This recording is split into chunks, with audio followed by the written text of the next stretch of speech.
Question number 1. Consider following statement regarding Pitt's India Act of 1784.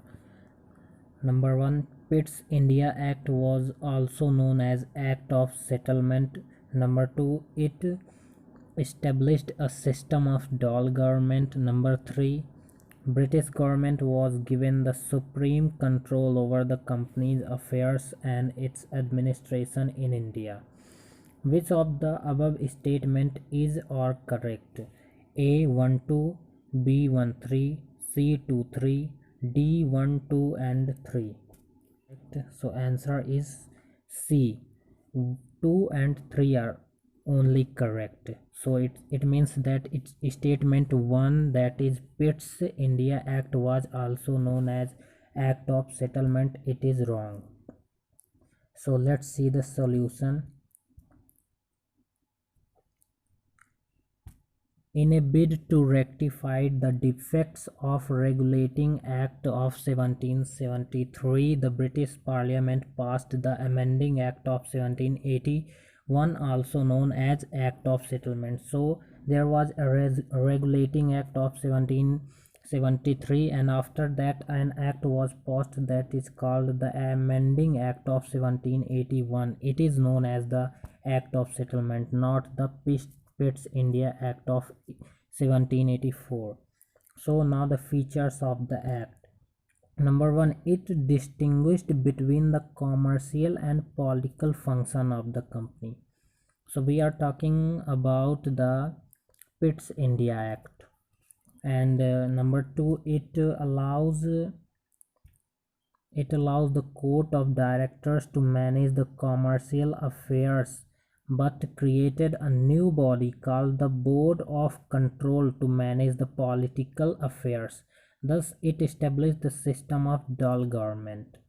And number 3, it empowered the Board of Control to supervise and direct all operations of civil and military government or revenue of the British possessions in India. So it done 3 things. Number 1, it distinguished between commercial and political functions. Number 2, it allowed the setting of court of directors and board of controls. It means it established the double government. And the number 3, it empowered the board of control to supervise and direct all operations of military, civil and revenue affairs.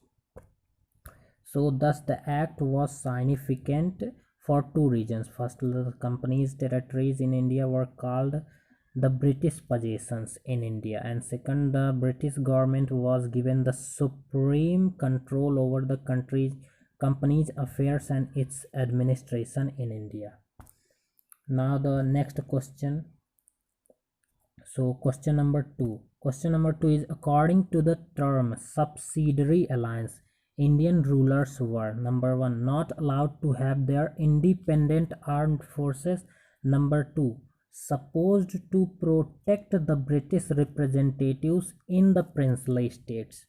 So which of the above statement is or are incorrect? So it is here should be noted that it is not, it is incorrect asking question. So option are only 1, only 2, both 1 and 2, neither 1 nor 2. So answer is B. Answer is B. It means only 2 is correct. So let's see the solution.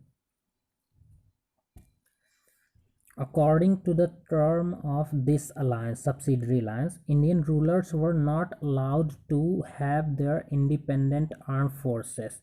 Indian rulers were not allowed to have independent armed forces, and they were to be protected by the company, but had to pay for the subsidiary forces that the company was supposed to maintain for the purpose of this protection. So they were supposed to be protected by the company, but they had to pay some money and forces. And if the Indian ruler failed to make the payment, their part of their territory was taken away. If they failed to payment, their territory was taken away. For example, when the Richard Weasley was Governor General from 1798 to 1805, the Nawab of Awadh was forced to give over half of his territory to the company in 1801, as he failed to pay for the subsidiary forces Hyderabad, and was also forced to cede territory in others in the same ground. So Awadh, Nawab of Awadh and Hyderabad, these are two states which had to pay the territory. So now let's move to the next question. Question number 3. Consider the following statement regarding the Bakast land in the British India. Number 1. The Bakast land were those which the tenants lost to Zamindar mostly during the depression years by the virtue of non-payment of the rent. Statement 2. A legislative exercise was undertaken by the Congress ministries for the reduction of rent and restoration of Bakast land. So, which of the above statement is correct?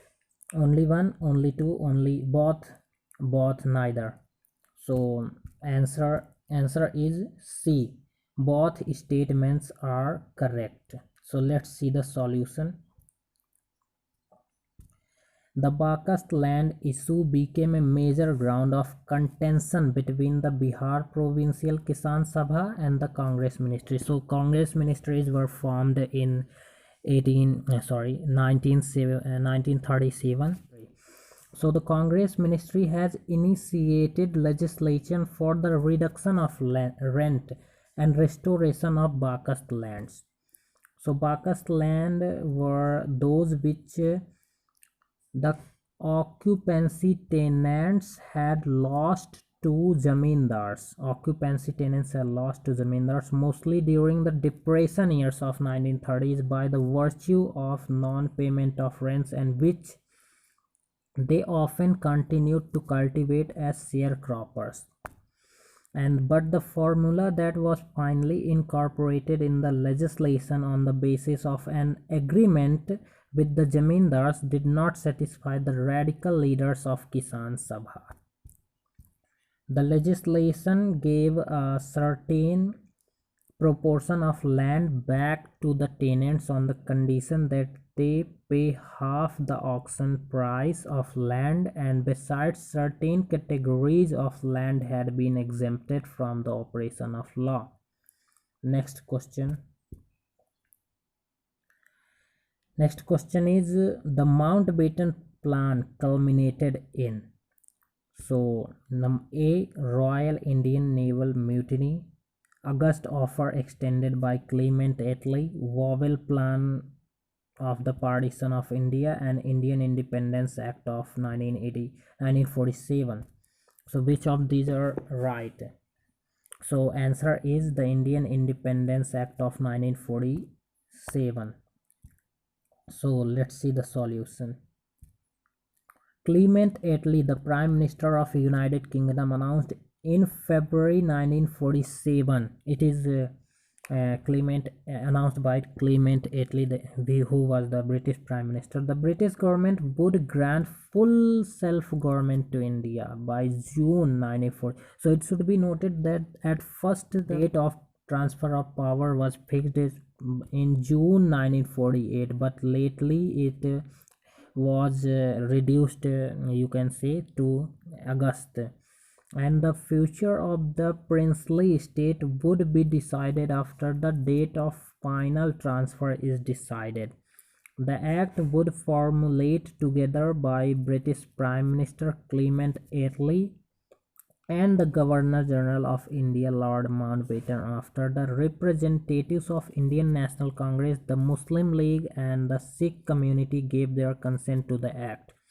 This act came to be known as the 3 June Plan of Mountbatten Plan. Let's see the next question.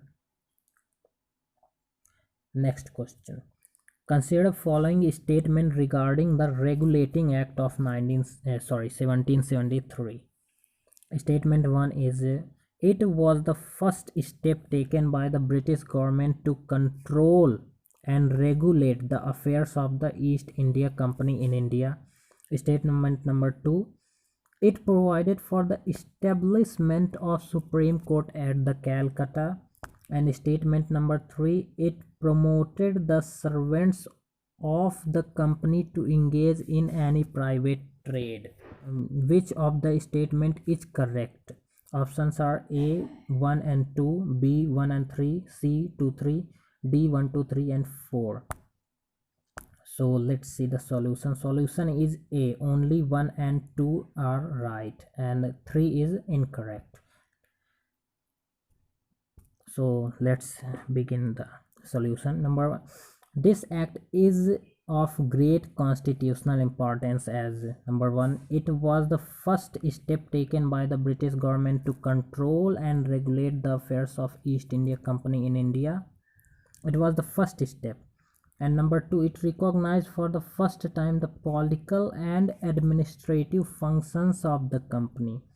Number 3, it laid the foundation of central administration in India. It provided for the establishment of the Supreme Court at the Calcutta, comprising 1 Chief Justice and 3 other judges, and it prohibited the servants of company from engaging any private trade or accepting the present or bribe from the natives.